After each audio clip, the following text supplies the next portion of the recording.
ओम शांति। तो माँ जगदम्बा यज्ञ माता जगदम्बा सरस्वती का चौथे दिन का भोग संदेश 29 जून 1965। मम्मा तो बाबा के साथ ही थी। भोग स्वीकार करने के बाद मम्मा ने से पूछा कि कल कहाँ कहाँ बाबा ने सैर करी। माँ बोली, बाबा ने कहा आधे भक्त तेरे और आधे भक्त मेरे हैं। बताओ, आपके भक्त के पास ले चलो या अपने भक्त के पास। फिर तो बाबा ने बहुत सैर कराई, लेकिन एक काली का मंदिर था, वहां बाबा ले गए। वहां देखा तो बहुत भीड़ थी। भक्त अपने नियम प्रमाण जा रहे थे। एक भक्त बहुत व्याकुल था और प्रतिज्ञा कर रहा था कि अगर दर्शन नहीं होंगे तो प्राण त्याग दूंगा। बाबा बोले, मम्मा, भक्तों की पुकार सुनते रहम नहीं आता। अब इनके सामने ही जाओ। तो मैं जाकर मूर्ति के आगे खड़ी हो गई। भक्त इस साधारण रूप को देख बेचारा हर्षित भी हो रहा था, तो दुविधा में भी पड़ गया। बाबा ने कहा, उसके मस्तक पर हाथ धरो। तो मैं जाए उसके आगे ठहरी, मस्तक पर हाथ रखा, वह ध्यान में चला गया और देखा कि कैसे वही काली अम्बा के रूप में आई खड़ी है। बस चेतन रूप में प्राप्ति देख भक्त तो गदगद हो गया। फिर बाबा ने विदेशी युगल दिखाया जो अति नौधा भक्त थे। बहुत घायल रूप से अंग्रेजी में प्रार्थना कर रहे थे। माँ माँ कह बहुत मिलने की अभिलाषा प्रकट कर रहे थे। बाबा ने सुनाया कि भले ही अब ये क्रिश्चियन है, लेकिन ये भारतवासी पक्के भक्त हैं। कोई हिसाब के कारण वहां जन्म मिला है। कल जो पूछा था कि अंतिम समय आपको महसूसता थी या नहीं, उस समय मम्मा ने सारा समाचार सुना कि 4 दिन पहले ऑलमाइटी बाबा से मुलाकात हुई थी। तो उस लास्ट मिलन में बाबा की बातें मुझे 100% निश्चय बैठा था कि अब मुझे जाना है, लेकिन 1% ना का था। क्योंकि पहले जब बाबा हमसे मिलता था तो कहता था अभी तुमको बहुत सेवा करनी है, अब जाने की बात ही नहीं, सोचो तुम्हारा तो बहुत बड़ा पाठ है, आदि आदि। लेकिन इस बार जब हमने पूछा कि बाबा कब तक और कितना समय हिसाब किताब, तो बाबा बोले बाकी थोड़े समय का ही है, अब जल्दी ही अंत होना है। और आदि से बाबा उस दिन गंभीरता से मुस्कुराता, जो लगता था कि कोई गुह्य रहस्य छिपा हुआ है। साथ में फिर बीच बीच में यही कहता था कि बेटी सूक्ष्म वतन में चलेगी, वहां चल खेलेगी बहलेगी। इन सब चरित्रों से पक्का महसूस हो रहा था कि बाबा अपने पास मुझे खींच रहा था। साथ में शरीर की कमजोरी बढ़ती हुई देख और भी पक्का होता जा रहा था। आखिरी दिन दिक्कत हुई, इसमें महसूस हो रहा था जैसे श्वास खींच रहे हैं। 2 घंटे पहले मेरी शारीरिक शक्ति कम होने लगी और पक्का समझ में आ गया था, लेकिन मैं बोलूं यह संकल्प नहीं था। आखिर कुछ सेकंड में ऐसी अवस्था हो गई जैसे मैं देह में हूँ, लेकिन देह से न्यारेपन और साक्षीपन का, अशरीर कर्मातीत अवस्था का अनुभव हो रहा था। यह संकल्प ही बाबा ने मर्ज करा दिया कि मैं जा रही हूँ। और क्या क्या कह रहे थे मैं सुनने से भी मैं पड़े थी। अपने सामने बाबा का पारदर्शी रूप देखा जरूर, लेकिन उस समय भी मैं साकार वतन की, साकारी शरीर की भासना नहीं आती थी।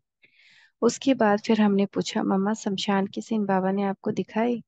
माँ बोली, हाँ, बाबा ने सारी सीन ऐसे दिखाई जो अपने ही शरीर को साक्षी हो देख रही थी।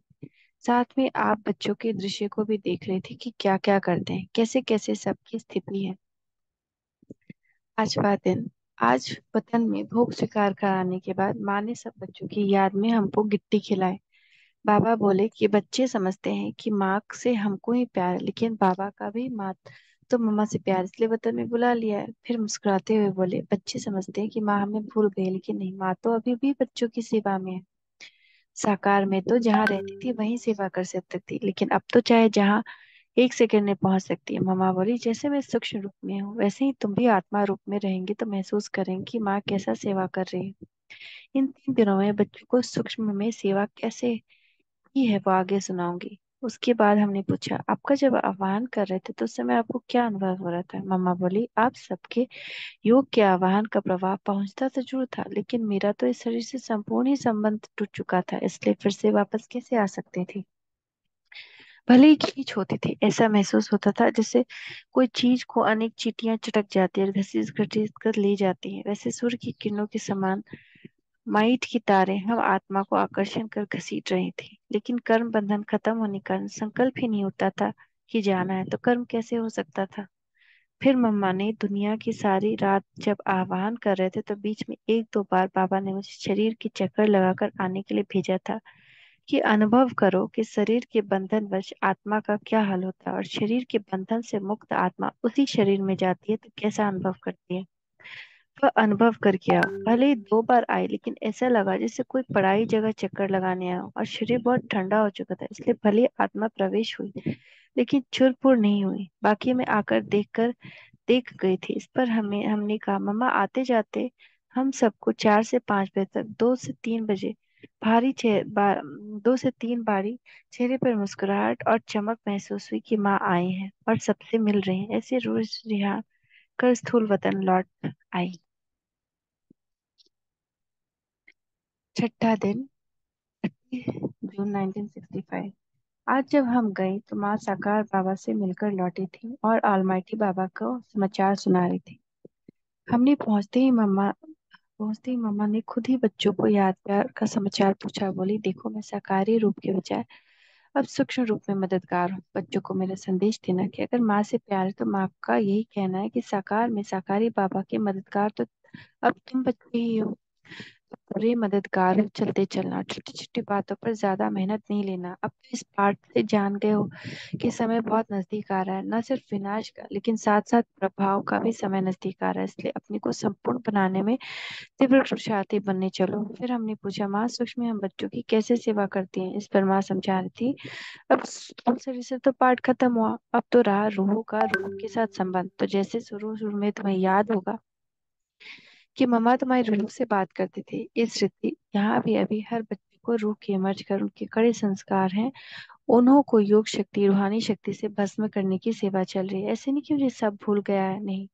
सब वत्सों का नक्शा हमारे सामने है और अमृत वेले हर रूह को इमर्ज करती रहती हूँ। लेकिन तुम बच्चे भी जब रूह रूप में होगे तो इस रूहानी सेवा को महसूस कर सकेंगे। जब तक रूह रूप में स्थित न होंगे तो अनुभव ही नहीं कर सकते। तो न चाहते भी माँ की याद में रूह के रूप में स्थित कराएगी और योग युक्त देही अभिमानी बनाएगी। उनका अनुभव प्रैक्टिकल में होगा कि माँ हमसे बोल रही है, मिल रही है, यह है, यह बोल रही है। उसके बाद माँ ने ज्वेलरी का बॉक्स खोला। उसमें ज्वेलरी का सेट भरा हुआ था। वो ऐसा अनोखा व अलौकिक था जो कब देखा ही नहीं था। माँ बोली, देखो मैं सारा दिन इन्हीं दिव्य गुणों रूपी गहनों से अब बच्चों को सजाती हूँ। यही माँ की सेवा है।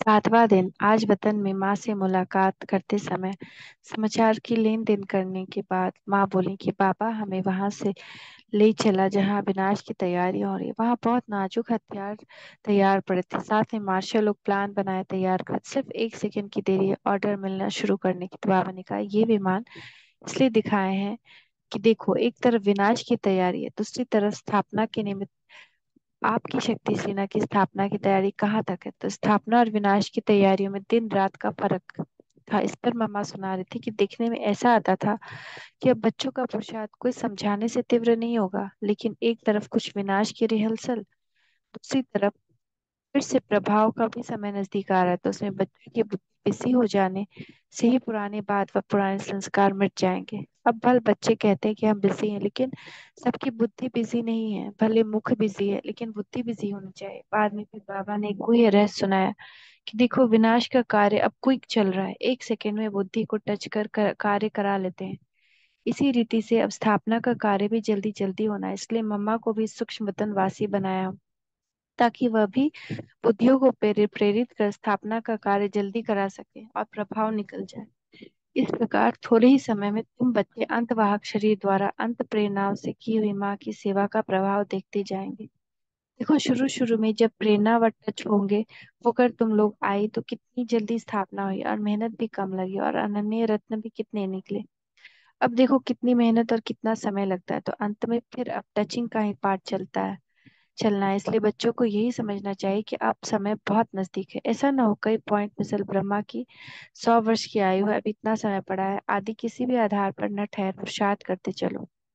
साथ में बाबा ने यह भी सुनाया कि किसी देश का बड़ा आदमी आदि अन्य देश में जाते हैं तो उनकी कितनी मेहमान निवाजी करते हैं और सब कुछ मुख्य चीजें खिलाते हैं, सैर कराते हैं। इसी रीति मम्मा भी सुखवतन वासी बनी है तो मम्मा को विष्णुपुरी, शंकरपुरी, निर्वाण धाम आदि की बहुत सैर करानी है। अच्छा, आज गुरुवार है, मम्मा को भी निमंत्रण दिया हुआ है आने के लिए। यह तो बच्चों को बतलाया कि अब मम्मा सुखवतन में बाबा के पास रहने वाली है। बाबा को बुलाया, पूछा तो इनको तो हमारे साथ अंत तक चलना था, फिर आपने इनको अपना साथी बना लिया। बाबा ने बोला, ड्रामा में जुनून है सो तो होगा ही। मुझे इनसे बहुत काम कराना है। इनका जो हिसाब किताब था वह भोगना से चुक्त हो गया। ये तो हमारा राइट हैंड है। बच्चों को मम्मा आकर सारा समाचार सुनाएंगी कि अंत में क्या हुआ, कैसे चली गई, सब सुनाएंगी। आत्मा को सब मालूम है ना। मम्मा को बहुत अच्छी लिफ्ट मिली है, इसमें तो और भी खुश हो जाना चाहिए। यह गुलजार संदेशी उड़कर वतन पधारी और प्यारी मीठी माँ गुलजार के रथ पर सवार वधवन पर पधारी। पहले पहले तो सरकार बाबा से नैन मुलाकात कर हाथ में हाथ दिया। बाबा बोले, मम्मा आई, पधारी। अब बच्चों से मुलाकात करेंगी और अपना समाचार भी सुनाएंगी। प्राण माँ ने वहाँ वाक्य उचारे। सब बच्चों को याद और प्यार का रिस्पॉन्ड करने के लिए यहाँ पधारी हैं। अब तक सूक्ष्म वतन में ही निवास करती हैं। शिव बाबा ने कुछ योग बल से, कुछ कर्म भोग से जो भी अनेक जन्मों के हिसाब किताब था वह जल्दी ही चुकता करा दिया। इसलिए अब निर्बंधन आत्मा बन, जैसे आप बच्चों की सेवा में थी वैसे ही हैं। अतः अंत तक साथ रहेंगी। सिर्फ साकार व आकार का अंतर हुआ है, बाकी यह साथ अनादि अविनाशी है। रोज बच्चों से मिलते भी रहते हैं, आगे भी मिलते रहेंगे। अंत समय में कुछ समय पहले कष्ट कम महसूस होने लगा था और अशरीर कर्मातीत अवस्था का इस शरीर में होते हुए भी कुछ सेकंड अनुभव हुआ और उसी ही उसी अंत मते के हिसाब से कर्मातीत अवस्था की गति प्राप्त हुई। अंत के समय का यही अनुभव है। अब निर्मोही अनासक्त कर्मातीत कर्म बंधन मुक्त होकर सारी दुनिया की सेवा में शिव बाबा के साथ उपस्थित हो। फिक्र की कोई बात नहीं, हम बहुत राजी खुशी में हैं और आपके साथ है। इसलिए आप सब भी जल्दी जल्दी अनासक्त अंतर्मुखी और अचल स्थिति को प्राप्त करो और अपने राज्य की स्थापना के कार्य में मददगार बनते चलते चलो। साकार बाबा ने कहा, मम्मा आप जैसे सब बच्चों को भोग देती थी वैसे अपने हाथ से प्रसाद दो। फिर नियम प्रमाण सबको अमृत पिलाकर बाप दादा अव्यक्त मम्मा के पास भेजते गए और मम्मा हर एक को मीठी दृष्टि देकर भोग का दाना हाथ में देती रही। बीच में किसी से इशारे से सुख समाचार भी पूछती गई। किसी से खास मुस्कुराते मुलाकात की। कोई ने किसी को याद दी तो उसके प्रति फल भी दिया। इसका मतलब ऐसा लग रहा था जैसे प्यारी माँ रूप बदल कर आए हैं। इस प्रकार भोग देते देते लगभग 2 घंटे बीत गए। जब सबको भोग मिल गया तब बाप दादा मीठी माँ के सामने संदली रख बैठे और नयन मुलाकात के साथ साथ अव्यक्त मुलाकात होने पर हस्त कमल से प्यारी अव्यक्त माँ को घर के फल और भोग का सगुन कराते रहे। आम रस भी निकाला गया था, वह भी पिलाया गया और माँ ने फिर बाबुल बाबुल को खिलाया। जैसे कभी कभी साकार में होता था वैसे ही हुआ। बाद में फिर माँ सब बच्चों से नैन मुलाकात कर बाप दादा से मधुर मिलन मनाते हुए विदा हो गई। उसके बाद सभा समाप्त हुई। उस दिन ब्रह्मा भोजन भी था। ओम शांति, ओम शांति, ओम शांति।